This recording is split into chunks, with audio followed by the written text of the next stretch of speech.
Hey, what's going on, Vinyl Community BC? This is my first video, and I am participating in the vinyl tag for 2018. I've been meaning to do a video for records and vinyl collecting for a while now, so I'll just jump right into it, and here we go.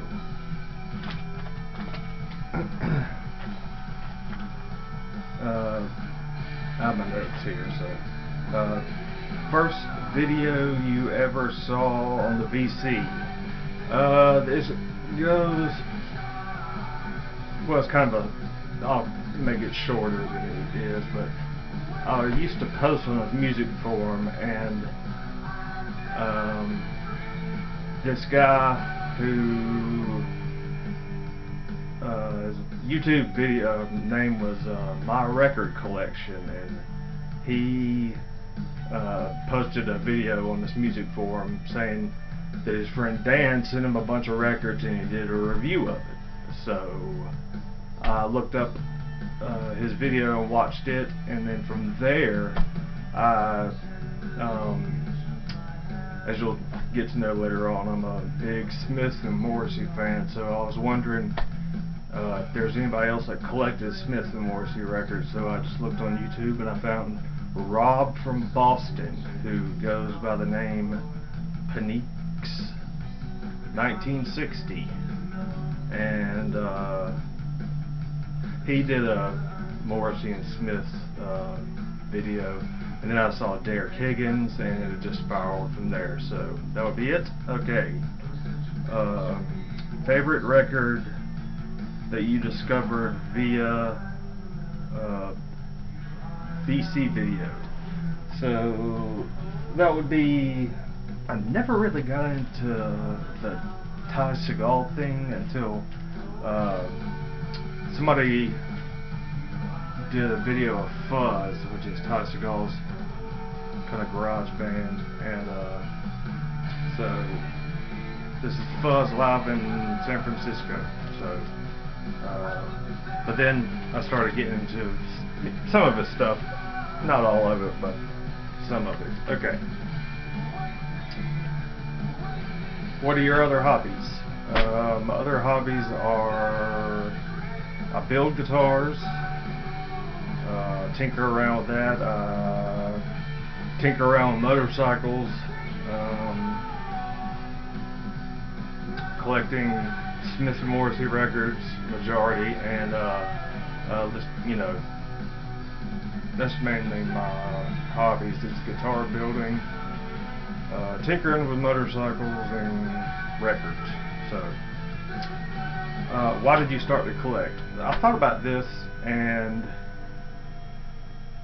I consider it when people like just have maybe a vast record collection, or have a lot of records, or a lot of music.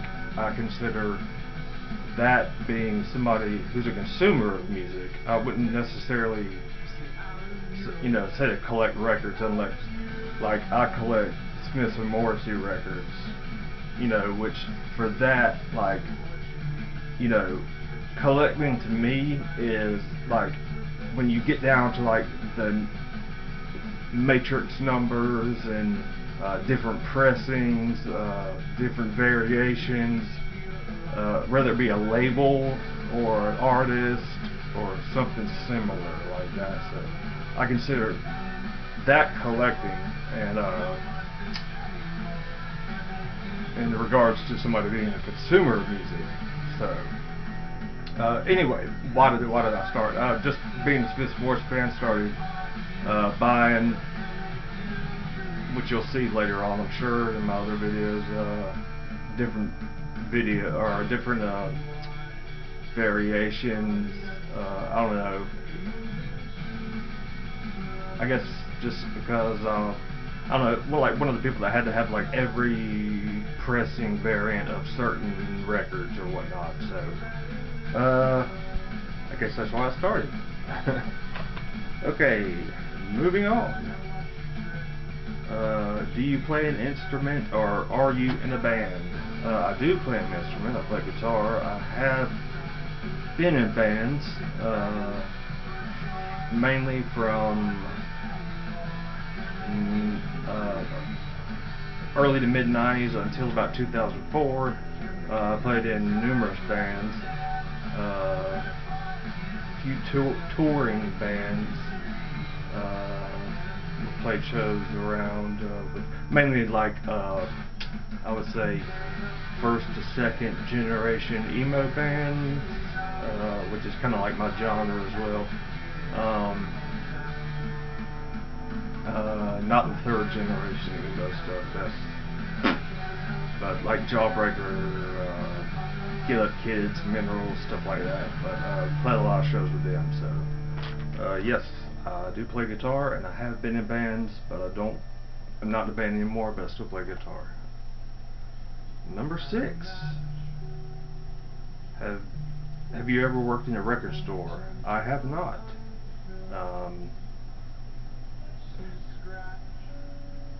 I hung out a lot of record stores in school. I think it would be, I always thought it would be neat to like work in a record pressing plant. I think I would find that more interesting than a general record store. But favorite album from the year you were born?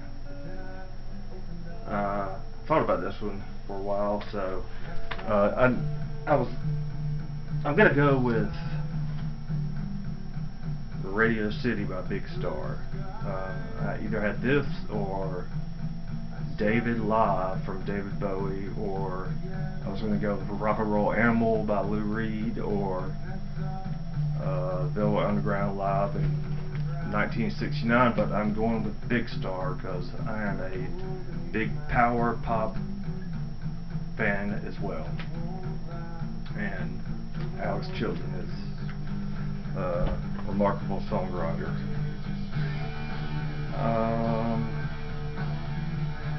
What classic record have you never heard?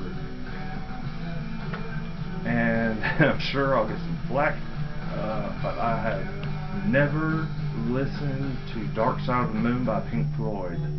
I know, shame on me for that, but I'm sure I will sometimes. But Pink Floyd has just never been my thing. I don't know. Show a guilty pleasure record. Really don't have a guilty pleasure record. I like everything that I have, so I wouldn't be ashamed to show anybody. But so I don't really have a guilty pleasure record. Okay, strangest record. For this one, I'm going with Jobriath, who was I guess Jerry Brandt's puppet. He was supposed to be the next Bowie. Who was they plastered New York City with this cover, which is a promo copy of it, but there's the front. But anyway, it's like, oh, I guess you can do it this way. There you go. It's like this morphed human. But he had this record, and then he had Creatures of the Street, but then he just fizzled out and sadly ended up passing away in a Chelsea hotel by himself. And he started playing lounge music in lounge bars. But here's another Jobriath record that just not recently came out, but came out way after his death. Which this is Amazing Dope Tales, which this has some unreleased stuff from him, but I don't know if you can see that, but there's a picture of him. So I don't know if a lot of people really haven't heard Jobriath. I was going to go with him or Klaus Nomi, because I'm a big Klaus Nomi fan, but I ended up picking Jobriath. Okay. Show a picture disc, which I will show. I Just Want to See the Boy Happy by Morrissey. which I don't know, I just think it's a good picture disc. And you will probably see me playing it, showing a lot of Morrissey and Smith related stuff. Okay. Best posthumous release. For this one I picked Elliott Smith for two reasons, which it has to do with number 17 as well.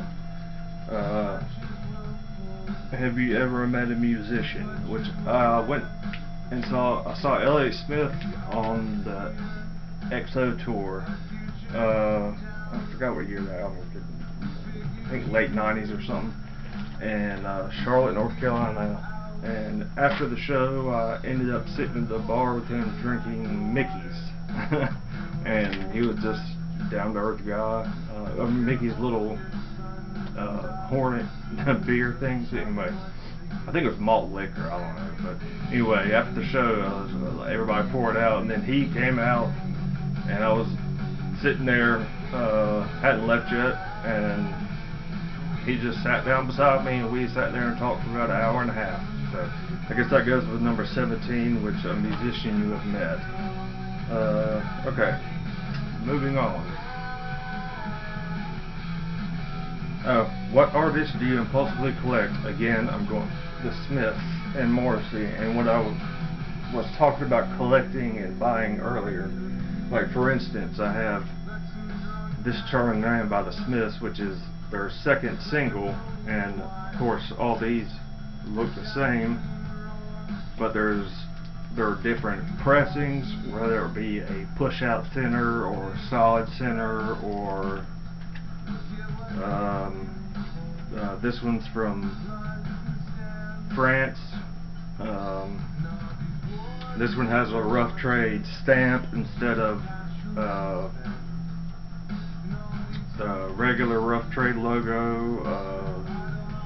Different addresses. It's a Glad Hips, so that's first pressing of this. So yes, I impulsively collect the Smiths, and that goes again with me saying collecting or buying. I consider this collecting, but you know, if you have like just a bunch of records, I consider that being a consumer. But regardless, yes, I do collect the Smiths and Morrissey impulsively. Best blind buy. For that one, I'm going with the Pooh Sticks, which I don't know if a lot of you guys have heard the Pooh Sticks, but they're like a really, really poppy, quirky band, and the back of this talks about the show and about the Pooh Sticks and how poppy they were, and it's a limited edition mail order only release that came out in '89. So I went with Trademark Quality by the Pooh Sticks. Blind spot artists, I guess that means a few records you have by somebody that don't know a lot about. I guess I would say, I mean, I really don't know much about the Beatles. I know that's for me saying about pop music or whatever, but I don't really know a lot. I mean, I have a few records by the Beatles, but like, excuse me, I don't have like a lot of things by them. I don't know much. You know, I know about them, but you know, couldn't tell you like different matrix numbers on the records. So, but anyway. Okay, your favorite album cover. For this one I picked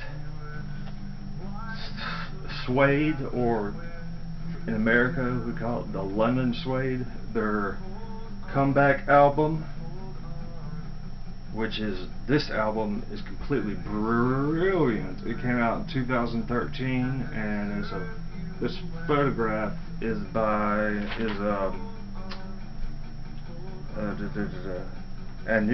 Anushka Blomers and Niall Schumann, who did this photo, and I think it's a great So that's what I'm going to go with my favorite album cover as of now, or for now.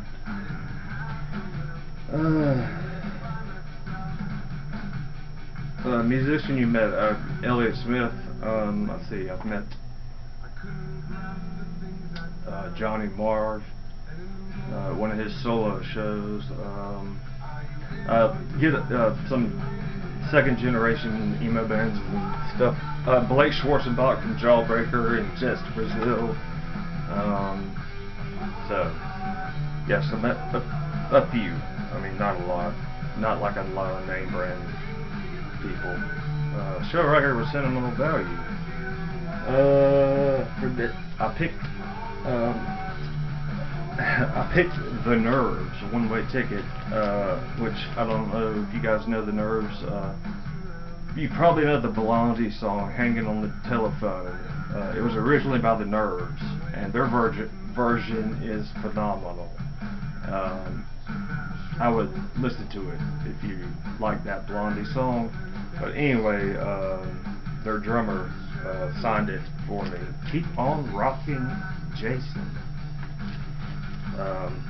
But yeah, they're like a late 70s three-piece power pop band. Moving right along. Okay, your favorite record no one seems to know about, which is the record I'm listening to now. It is Racket Club. And Racket Club is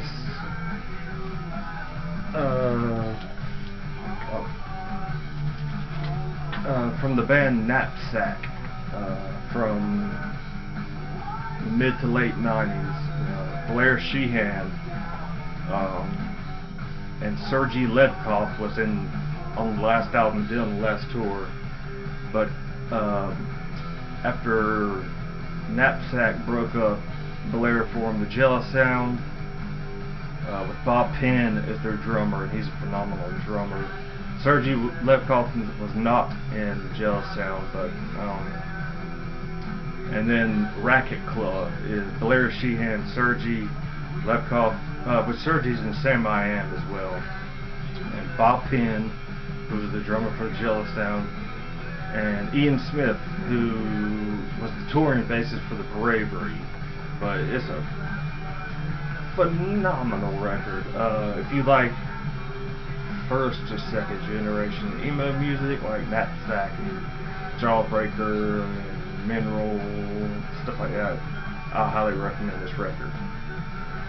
It just recently came out. Let's see. Your favorite album out of a genre that you don't know well. I don't really know a lot of soul music, but I did pick this up. It was the Canadian Soul Sounds of Wayne McGee and the Sounds of Joy, which just came out on Light in the Attic on a record store day. I don't remember which one, but I don't know a lot of soul music, but this is the one I picked, which is really good. So this is my Vinyl Tag 2018, as well as my introduction. My name is Jason. I guess I could say, well, I forgot to say Big Star. That record came out in 1974, so that tells you my age. And I hope to be talking to you guys later on, and I'll be making some more videos of probably lots of Smith Morrissey stuff, lots of first and second generation emo stuff, lots of power pop stuff, which another new guy in the VC just did a video, and he mentioned Sugar, which I was like, that's such a good band, Bob Mould. And I could go with Material Issue, that's another great band as well. But anyway, I hope to be seeing you guys soon, and I look forward to it. Alright, take care.